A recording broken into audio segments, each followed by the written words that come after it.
special to me. She's been my secret sweetheart. Maybe I shouldn't say that, huh? even when my wife was still living, she was my sweetheart. She survived teaching me the graduate course in the Fathers of the Church, and she implanted into my heart a love for the Fathers of the Church, and something that I think has really transformed the way I have looked at my faith. The scriptures and the Fathers of the Church are extremely important because they tie us back to Jesus and his apostles. And Sister was teaching in the Graduate School of Theology at for St. Thomas University at the seminary at the time. And you were head of the theology department at St. Thomas for a while also. Oh yes. And I just, I'm so thankful that you're here. Sister used to come out and teach three different sessions, but there's a lot of logistics today, getting out here with a wheelchair and a van and all that kind of stuff. And so she still comes to give us the instruction on the session of the Fathers of the Church. I thank you so much, Sister. You don't know how much you mean to our RCIA. It really is a blessing to have you. Well, it's wonderful to be here. Let's see. Okay.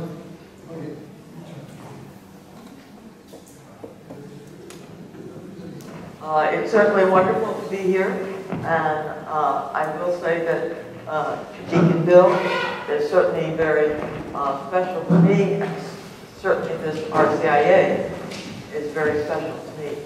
I want to thank Sister Mary Harford, who's back there someplace, for getting me here, because as you know, traffic coming this way from Houston is a real challenge. So we made it even ahead of time. So we're thankful to the good Lord that that happened. Now, it didn't sleep, didn't snow, and no ice. So, and now we're going to get this machine going while these handouts get put out. And Deacon Bill was kind enough to put them in color and in large form so that you can have a wonderful take home for yourself.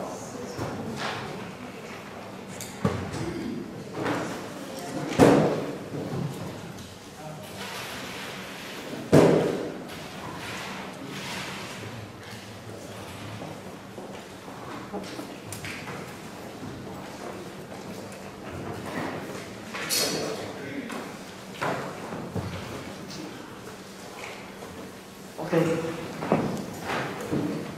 So this is to advance, go back, and this is the point. Okay. Okay. Thank you so much. Okay, so on the first slide, as you can see, just by the title, we have the term apologist, and that term has been used for many centuries in the church, and it is referring to individuals who defended the faith and individuals who risked their life to defend the faith. We have many individuals in the church who do that today, especially when we think of the Asian nations and certainly the Middle East. It's very dangerous to be a Christian and a Christian missionary in those parts of the world. So just as it was difficult in the early church, it is also difficult today. You note, as it also says, great Latin and Greek church fathers. We're going to take that apart tonight, but naturally it's referring to language. And so we will see that the western part of the world, meaning Europe, basically spoke Latin, and the eastern part of the world basically spoke Greek. And so they wrote in those languages, as we will see. Okay, on your sheet, at the bottom, as you can see, we have a map, and that map highlights the 12 apostles and where they traveled. So, first of all, we note that this map goes all the way to Spain in the west. So, way over there in the west, we see Spain. And then over there to the east, it's pointing to India. And so we are referring to the known world in the first 100 years to start us out. And that is the world that the apostles, the 12 apostles, dealt with in spreading the faith. We're going to play a little connect the dots for just a few moments here. And so you will note that in the good Lord's wisdom, he is going to actually have them move out to various parts of the world to spread the gospel. And we don't know a lot about some of these 12 apostles, but we do have stories which certainly convey a good bit about them. Some of it coming directly from the scriptures, and some of it coming from beyond the scriptures. So let's just look over here, number one.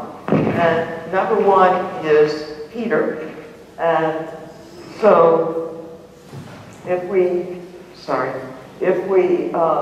look at this next slide, we know that Peter was the first pope.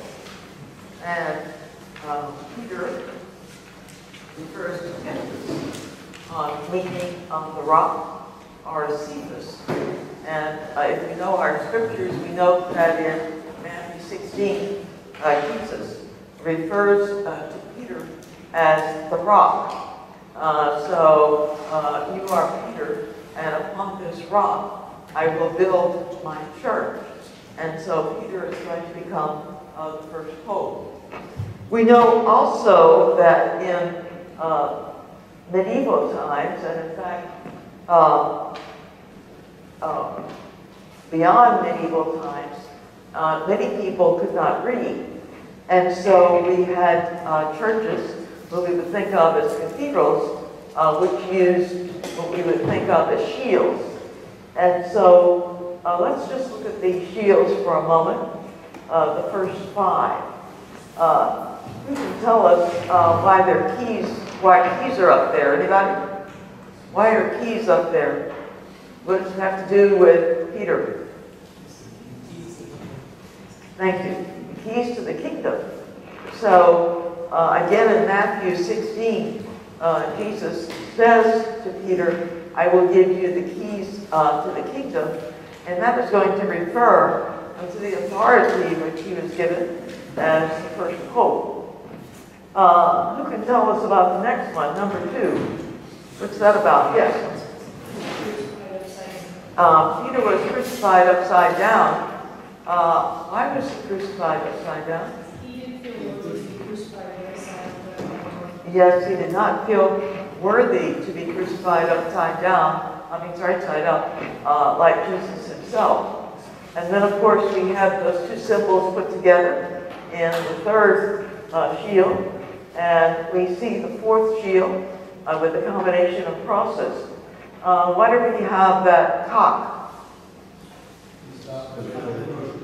Cock crowed, and what happened when the cock crowed 3 times? Peter had denied him 3 times, yes. So we see all of that about Peter, and we would know all that about Peter, even though we couldn't read, even though we would be individuals who were illiterate. Now, let's just look at the bottom here. We have 3 slides, and they pertain to St. James. And you will notice that the first one has seashells.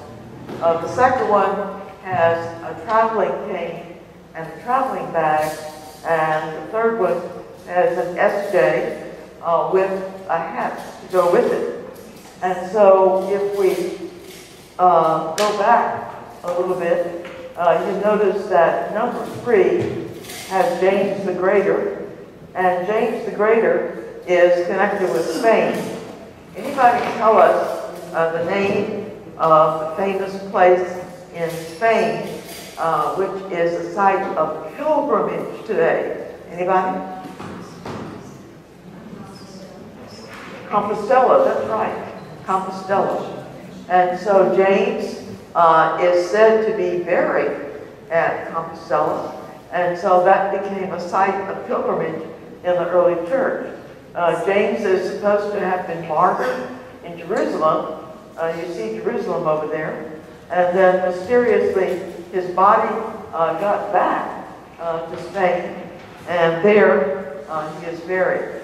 Some of us might recall that when Benedict was Pope, he and his brother priest went there on pilgrimage. All right, now we're going to go back a little bit, and we're going to go to this fourth slide, or next slide, whatever that is. And if you look at the middle, you've got 5 slides pertaining to John the Apostle. Now, without knowing anything about John, what do you think that chalice refers to with a snake coming out of it? What do you just guess? What do you think? Temptation. It could be. It could also be somebody trying to what? What do you think a snake stands for? Poison. Poison, thank you. So somebody tried to poison John. They weren't successful. As we know, John died a natural death, and Jesus had said he would die a natural death. But that didn't mean that some people did try to upset Jesus' plans. The middle one, as we know, indicates that John actually started a school in Ephesus. We're going to go back to Ephesus in a minute. And there he taught in reference to his gospel, which he wrote. The next one, again, refers to 2 people two attempts on his life. And then we have that eagle at the bottom. Anybody know what the eagle stands for? Anybody? Thank you. The eagle is the symbol of John's gospel. It is considered to be the most spiritual of his gospel, written, we think, in the 90s, indicating that John had a whole lot of time to think about it. And of course, that last line refers to the gospel itself. So going back in to the slides here, we can see that John is connected over there with Ephesus. Now, we remember that John and the Blessed Mother are found at the foot of the cross, and tradition tells us that John took the Blessed Mother to his home in Ephesus, and there she remained until she went to heaven. We don't know whether Mary was assumed into heaven from Ephesus, or from Jerusalem, or some other site, but we do know she was assumed into heaven, and John took good care of it before that time. Now, let's just look for a moment at some of these other numbers. Peter is number 1, and we see that he's over there next to Antioch. Anybody tell us how Antioch is connected with Peter? Peter was what in Antioch? Anybody? Thank you so much. Peter was bishop in Antioch. And if we were to go to Acts chapter 13, it tells us he went to another place. And so we think that place was Antioch. And from there, we see a number 1 at Rome. We have that story, and that story is that Peter was hightailing it out of Rome when Nero was burning Rome to the ground. We all probably know Nero was a crazy man, crazy emperor. But he ran into the good Lord along the way, and the good Lord met him. And then when they met, the question is, where are you going? In other words, who's going where, when.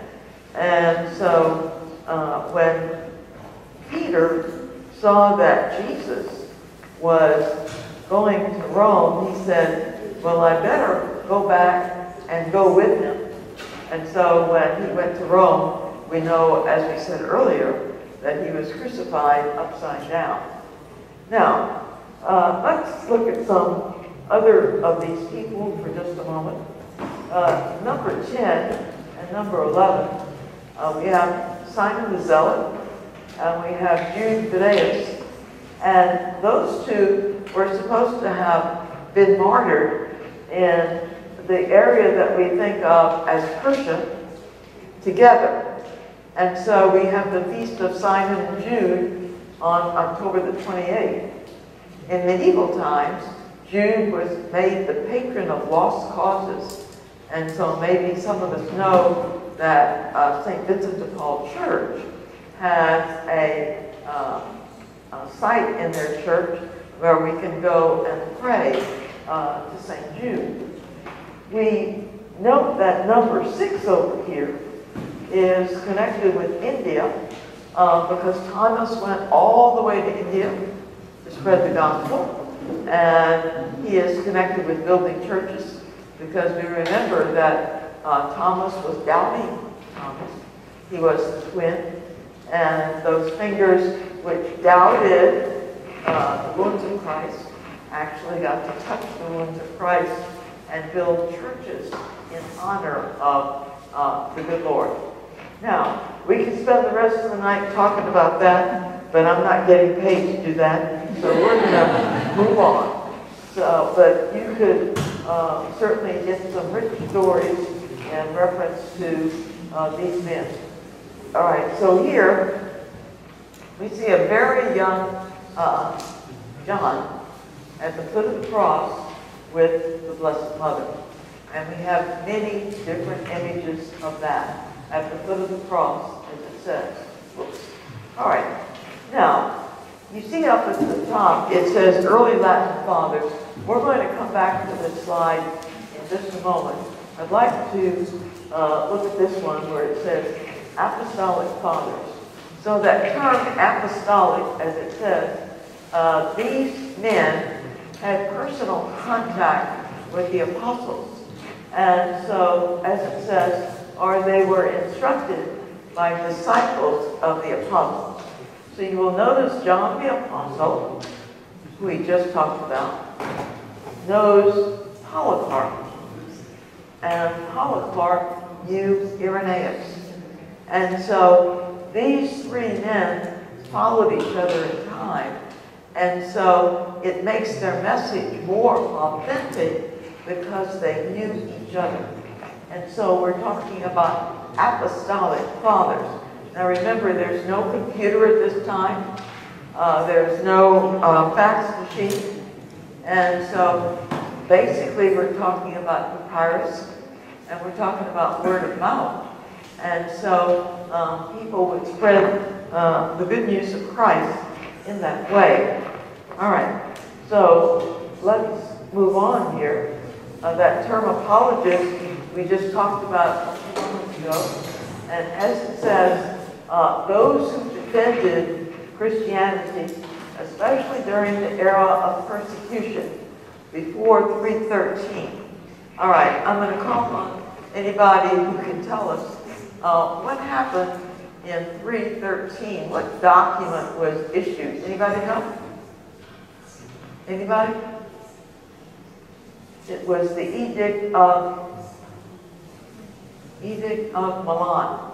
And that was issued by a person by the name of Constantine. And Constantine became a Christian, greatly through the influence of his mother, Helena. And we see that as a result of that, Christians were able to worship freely. But prior to that time, they were persecuted. And so we had what we think of as apologists. So some of these men actually publicly proclaimed that they were Christians, and as a result of that, they become martyrs. We note that the term martyr means witness, And as I said just a few moments ago, we have a lot of martyrs today. In fact, we have more martyrs today than we have in the early church. Can you imagine that?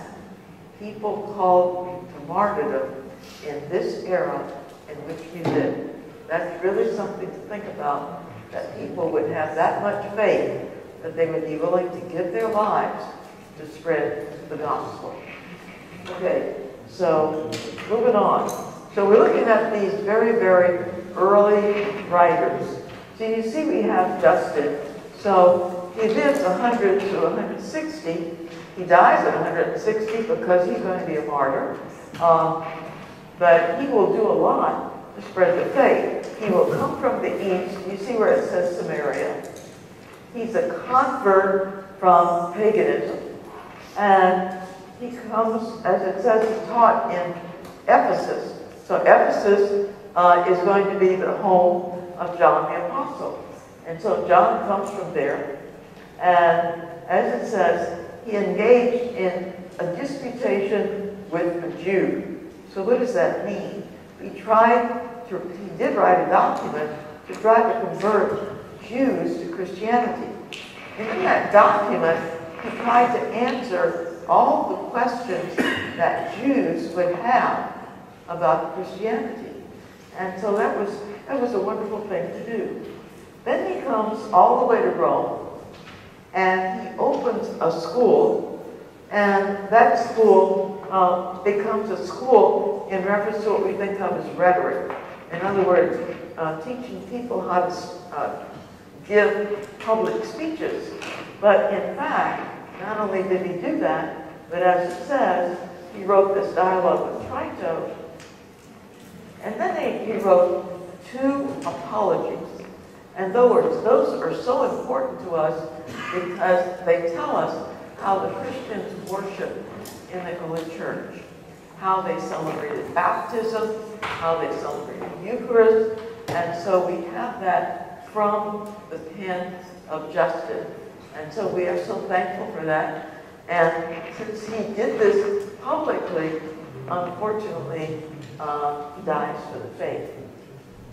Now, as it says, he's going to answer some questions. Responds to charges of immorality. Now, what does that mean? Some people who were pagans didn't know anything about the Christian religion. And so he's got to explain it to them. And so some people thought that we were cannibals. Why? Because we partook of the body of Christ. And as we know in the Gospels, Jesus talks about partaking of his body and partaking of his blood. They didn't understand that. And so this man has to explain it for them in a way that they can take it on. And then as we see, he describes baptism in the sense of the awareness of washing away sin, what sin is, and then the awareness of taking on what? The Trinity. The Father, the Son, and the Holy Spirit. 3 persons in one God. And so the awareness of a great mystery to them within the faith. And so, as we can see, he answers questions, very important questions, and then he explains at least a few things about the early profession of sacrament. So that was very important. Now, we could say a lot more about Justin, but again, I'm not getting paid for that, so we're going to move on, because I'm getting paid for the fathers of the church. All right, so on the left, we have a made-up name, an epistle to Diognetus. Who is Diognetus? Again, it's a made-up name. And why is that so? So the letter can get out there. So an epistle is a letter. And so it says some important things. Christians are the soul of the world. So soul of the world in the sense of they stand for what we all should be. They stand for what all of us, how all of us should live our faith. Now, I'm so used to doing it, I'm not even explaining it. That 5 and 6 stands for the paragraph numbers in the document. And so if you were to look this up on the internet, you could go right to paragraph 5 and 6, and it would explain it to you. And then right after that, you see it says paragraph 7 through 10. It insists that Christianity is the unique revelation of God. So, I'm causing static. So, revelation here means making something known. The unique revelation of God himself. We have to remember that pagans had hundreds of gods. And so here we're talking about one God. And so the uniqueness of the Christian God. And so in one document, one letter, he is going to explain what makes God unique. And so we're talking about God the Father, God the Son, God the Holy Spirit, all in one document. A lot to explain. All right. Now, on the right over here, we have a bishop by the name of Irenaeus. Irenaeus is going to come to a place in France called Lyon. You can travel to Lyon today, the old part of Lyon, and you can find his church.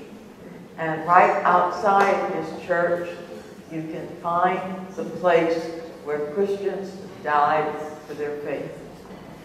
So it's a remarkable sight to see. Now, Irenaeus comes all the way from the east. He is called to be a bishop in Lyon. And there, he's going to fight some heresies. In fact, one particular heresy. And so you notice at the bottom, it says Gnosticism. And just for the purposes tonight, that comes from the word gnosis, which means knowledge. And so he is going to be fighting against people who had a false knowledge. Who had a false knowledge in reference to schools of false gods. And so you see one down there, Valentinus. And so he's going to talk about different schools within this work called Against Heresies.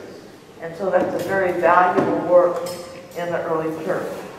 Now, notice it says he studied at Rome. He was a presbyter at Lyon, so that means he was a priest. And then he becomes a bishop, and then we think he becomes a martyr. Now, if you were to go to Old Lyon today, you can travel up what they call the Hill of Blood. Not a very nice title, but it's called Gurguillon, or the Hill of Blood, because as you travel up, we have all these tombs of martyrs. All these people who gave their lives for the faith. And at the top of that hill, we find a magnificent church that the French people built in honor of the Blessed Mother. And they are thanking the Blessed Mother for helping them get through difficult times. So, on the left here, we have a document which is a letter made up to an imaginary person, but explaining the faith. And then to the right, we have a little bit about Irenaeus and his document pointing out false teachings in the very early church. Okay, now, here we have another document, and as you can see, 2nd or 3rd century. Now, why do we say that? Because we don't know exactly. And that's why a lot of these documents have C in front of them, meaning circa. Dionysius Felix is a made-up name. Octavius is a made-up name. It is a time of persecution.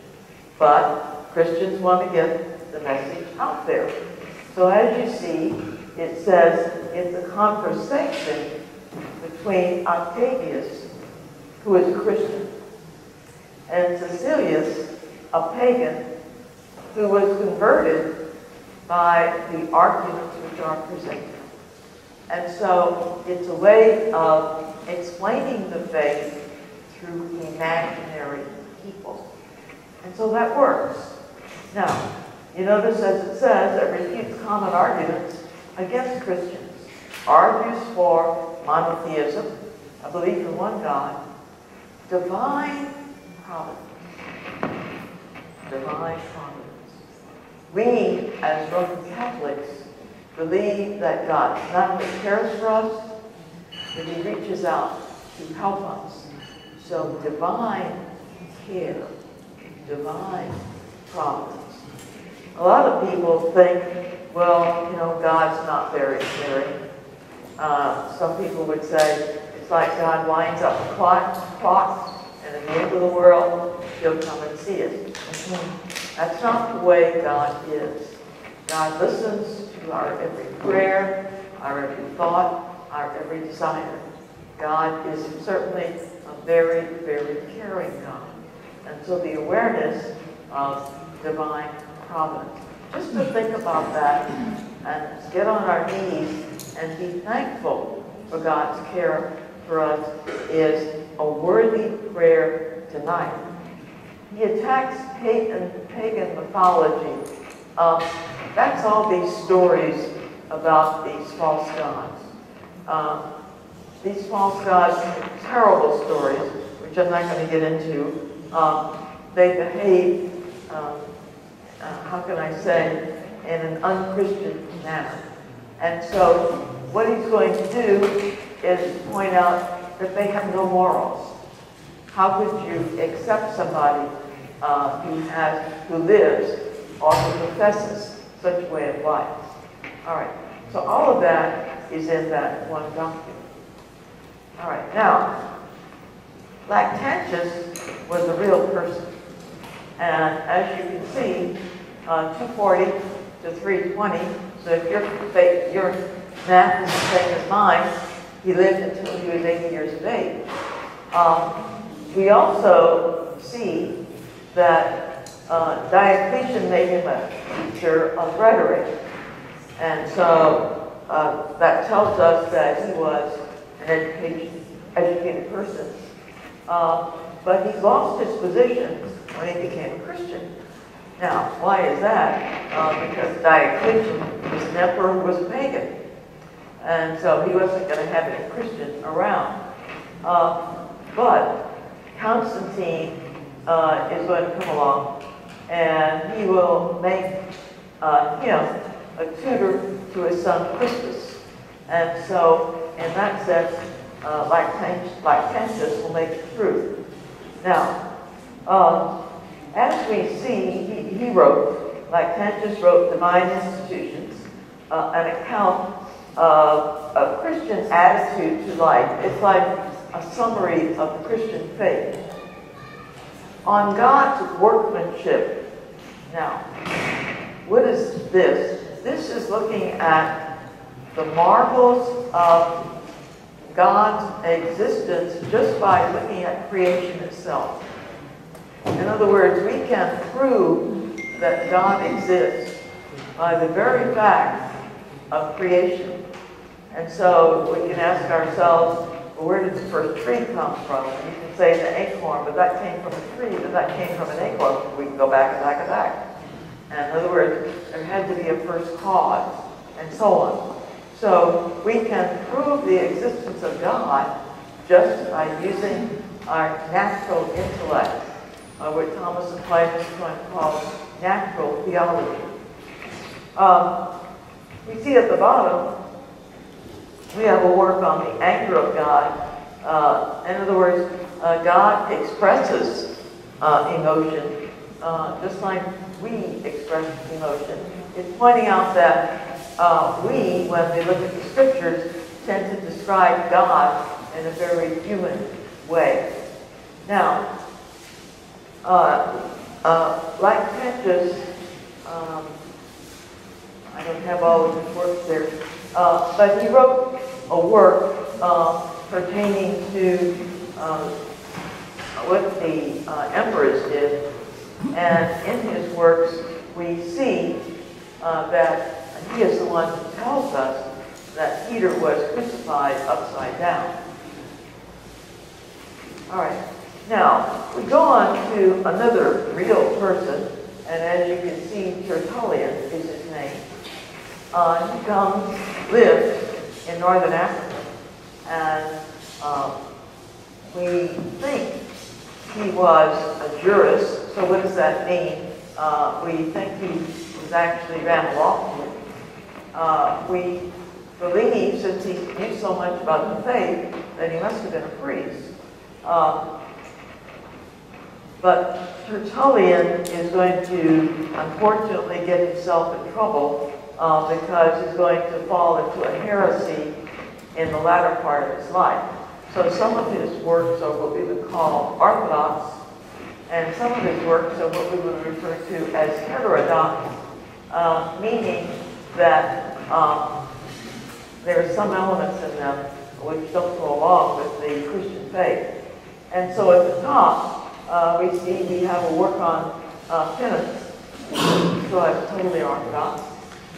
But he wrote a work on modesty, which said that certain sins could not be forgiven by the church. Well, we know that's not true. We know that when we look at the Gospels, that Jesus forgives all sins. And so unfortunately, we had a heresy called Montanism, which went astray from the teachings of the church. He wrote a work called To His Wife, so we know he was married. And this was an Orthodox work pertaining to matrimony. But then he wrote another Montanist work, which said a person couldn't marry even after his husband or wife died. And we know that's not true.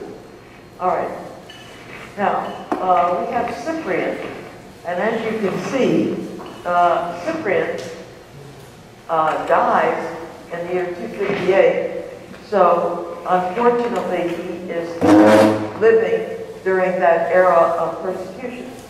So as it says, he is a bishop who dies as a martyr. We have two works there, on the lapse and on the unity of the church. And he is the first to use the image of a seamless garment.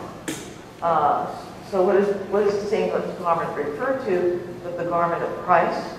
And so he wanted that unity within the church, just as we want a unity within the church today. Now, as we see, he wanted baptism conferred on the third day after birth due to infant mortality. So that tells us how early baptism was in the church. Prior to that time, as it says, baptism was conferred on the 8th day after birth. Why was that? Because Jews used the 8th day as a day of fullness. And so they circumcised on the 8th day. So we baptized on the 8th day until we became concerned about babies dying. At the bottom, it tells us that Cyprian fled during the time of one persecution, but he died during another persecution. So unfortunately, there were waves of persecution in the very early church, the first 300 years. Okay, now we're going to move on to what is referred to as the Latin Fathers. And so they're referred to as Latin because they wrote in Latin, but also because they came from the West. Now, we are going to be taking tonight the great Latin fathers. There's 4 great Latin fathers, and there's 4 great Greek fathers. And so they are recognized across the board as great. And so, as we look at our sheet here, if you look in the middle, where it says Fathers of the Church, these Fathers of the Church are known for orthodoxy. So what does that mean? But everything they wrote had to go along with the teachings of the Church. They are known for their holiness of life, which means that all of them are saints. All of their writings are approved by the Church, so ecclesiastical approval, coming from the word ecclesia, which means church. And they all lived within antiquity, which means the first 600 years. So fathers, the great fathers of the church, are confined to the first 600 years. We will be taking some doctors of the church later on, and they could live within any particular era. Okay, now we have Ambrose, and Ambrose of Milan. And as we can see, he lives in the 4th century. Now, Ambrose comes from a well-known family. His father was governor of an area in what we would think of today as northern Italy. And he himself became governor of an area in northern Italy. But unfortunately, there was a heresy referred to as Arianism. And the bishop at his time fell into that heresy. And so the people came to Ambrose and they asked him, won't you take his place? And at that time, Ambrose was still studying to become a Christian. And so they said, well, hurry up, become a Christian so that you can help us, because we really need your help. And so Ambrose is going to become one of the very, very important early teachers. So let's just look at this. So you will note he wrote a work called On Virginity. Now, he wrote that work because he was going to promote the awareness of people living a celibate way of life, or people living a non-married way of life for the sake of the kingdom. Jesus talked about that in the Gospels. And so Ambrose is going to become a kind of spiritual director for a number of these people. Now, as it says in this work on virginity, he is going to present a balanced view of virginity and marriage. So what does that mean? But he's going to place them on the same level. So he's not going to say that marriage is any better than virginity, or virginity is any better than marriage.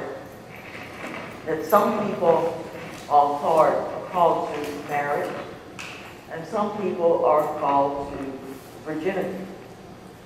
Now, we also note that he wrote a work on the mysteries. And in that work, he's going to address the sacrament of initiation. So baptism, confirmation, and Eucharist. Now you notice here, baptism and Eucharist are the ones which are up on the slide, because those are given the most attention. And we note that we have a work called On the Mysteries, and then we have a work called On the Sacraments. And so we actually have two distinct works which address baptism and Eucharist, but in this last one, he addresses the sacrament of confirmation. Now, these are important because not only does he give us what we see as the beliefs pertaining to baptism and Eucharist, but he also tells us about the liturgy surrounding it. So, how was the Mass celebrated in the 4th century? And so he is going to be the one who talks about the coming of the Holy Spirit upon the bread and wine before it is changed into the body and blood of Christ. And so the awareness of the importance of the Holy Spirit. He's going to be the one who addresses the importance of the Holy Spirit in reference to the washing away of sins in baptism and the conferring of God's grace with the pouring of the water on the head of the person to be baptized. And then likewise with confirmation, the use of the oils. And so we know that what he gives us would be not only the beliefs, but the beliefs tied with what is going on in reference to the liturgy itself. And so in that sense, it is very important. Ambrose also leaves us what we would think of as the Ambrosian Rite. The Ambrosian Rite is a little different than the way we celebrate the sacraments in the West. Just to give you an example, in the Ambrosian Rite, they wash people's feet. And that's just part of that ritual, which we don't use in the West. Now, Ambrose, as we mentioned earlier, before he became a bishop, was a governor. And so he had his foot in the door in reference to his dealings with the emperor. And so he got into some conflicts with the emperor. And so we notice up here, as it says, church-state relations. And so this is Ambrose speaking. The church has a right to subject the emperor's political and administrative actions to a measure of ecclesiastical control. We'll try that one today. That's not going to pass. But he is going to try to tell the emperor what to do. And so we see down here, the state is a divine institution, and the monarch is ordained of God. Obedience is due to the emperor within his proper sphere. From the Christian point of view, the emperor is bound by a moral law and responsible to God. Now, down here, we have what is referred to as the battle over the basilicas. One of the emperors, his wife, fell into the heresy of Arianism.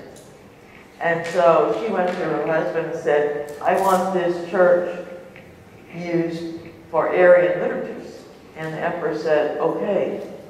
And so Ambrose locked himself and the people in the basilica and said, not over our dead bodies. You're not going to have it. And so he denied the people the Easter liturgy until the emperor said, okay, I give up. And so Ambrose had a way of getting his way. So he would see to it that whatever it was, the Christian way is what was going to survive. Now, the next one up here, the struggle over the altar of victory. The altar of victory was an altar built in honor of pagan gods. And so the altar of victory was right outside the Senate chamber. And so the senators, before they walked in, would throw some incense to the gods. And Ambrose didn't like that, and so he got rid of the altar. He just stashed it away. And the emperor didn't like that, and Ambrose said, "You're not going to have it." And the emperor said, "Yes, I am." And he said, "No, you're not." And so he excommunicated the emperor. Well, that was a big thing in those days. You didn't excommunicate an emperor. And so, because he did that, the emperor had to listen to what Ambrose wanted. Now, this last one down here, it says the massacre at Thessalonica. Perhaps we know that St. Paul wrote a couple of letters to the people in Thessalonica. Now, as it says, Ambrose excommunicated the emperor Theodosius for the slaughter of his own people. What happened there had to do with the battle, and unfortunately, the people didn't do what he wanted, what the emperor wanted, and so he had the people slaughtered. And when Ambrose heard what the emperor did, he had the emperor excommunicated, again, which was a public disgrace to the emperor. Now, up here, this would be one that we would have a problem with today. As you see, the rebuilding of the synagogues. Now, some monks decided that they did not want, some Christian monks, they did not want a Jewish synagogue. And so they burned it to the ground. Well, you don't burn a Jewish synagogue to the ground. You just don't. And so Ambrose said, "I'm not going to spend Christian money rebuilding the synagogue." Well, yes, you would, Ambrose. Shame on you. That one we would disagree with Ambrose on. Ambrose had this idea, "I'm not going to spend Christian money for a Jewish cause." Yes, you are. If we mess it up, we build it up. All right. Now, so let's just look here. We see that Ambrose was the one who gave us the term Mass. So, we said, "Are you going to Mass?" All right. Because Mass refers to missa, meaning sent. So his documents are the first time we see missa, meaning Mass. So we think that's where it came from. He has a strong belief in Roman primacy, meaning that the Pope is the head of the church. He believed in heaven, purgatory, and hell. So that belief in purgatory, perhaps we know, goes all the way back to the Old Testament. And so we might remember the awareness of the second book of Maccabees, where we have Judas Maccabeus praying for his fallen soldiers. And so the belief in purgatory is actually an Old Testament belief. And so, again, we find that in Ambrose's rite. As we mentioned, the Ambrosian rite, the belief in the three persons in one God. He accepted the divine and human natures of Christ. He believed that Mary was free of original sin. And so here we're talking about the awareness of the effects of the fall. And so Mary was free of that sin, a special privilege given to Mary as the Mother of God. And he was a person who was, as it says, a patron of Mary, a patron of the veneration of Mary. Now, if you were to go to your catechism of the Catholic Church, you would see that Ambrose is, go to the back, you would see that Ambrose is quoted a lot. And that is especially true in regard to the sacramental section of the Catechism of the Catholic Church. Okay. Now? Okay. All right. We're going to take a little break now, and when we come back, we get to look forward to St. Jerome. Okay? So let's take a little, whatever we usually take. All right. What we'll do this evening, we'll get your food and come back. We can lunch. Sister gives us lunch, so we'll have about a 10-minute break to make it quick. So bring your goodies back. Raise the mouth and listen to the ears. Okay? Let's pray.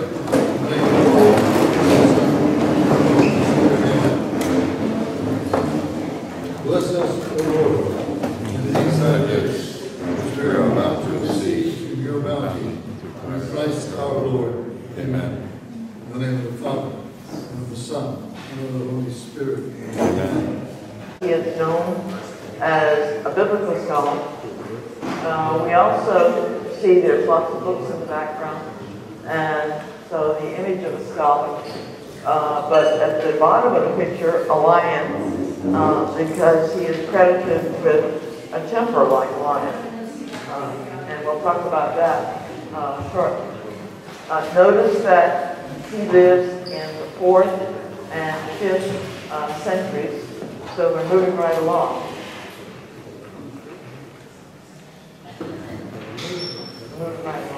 Okay, so St. Jerome comes from a family who could afford to educate him. And so he traveled as a young man, and therefore in his travel as a disciplined young man, he learned various languages. And so he came to be familiar with Hebrew, Latin, and Greek, and some Syriac.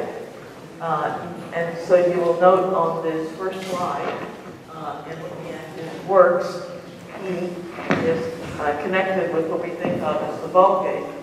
Now, St. Jerome lives at a time when very few people know 3 languages, much less 4.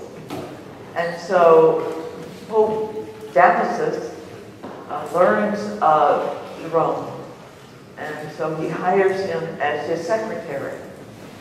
We might note on this next slide, right down the center, if we were to think of Italy, this area here, which of course includes Rome, and then the area up here, which is not really on this map, this area up here we would think of as Europe, and that area basically spoke Latin. This area here we think of as Greece,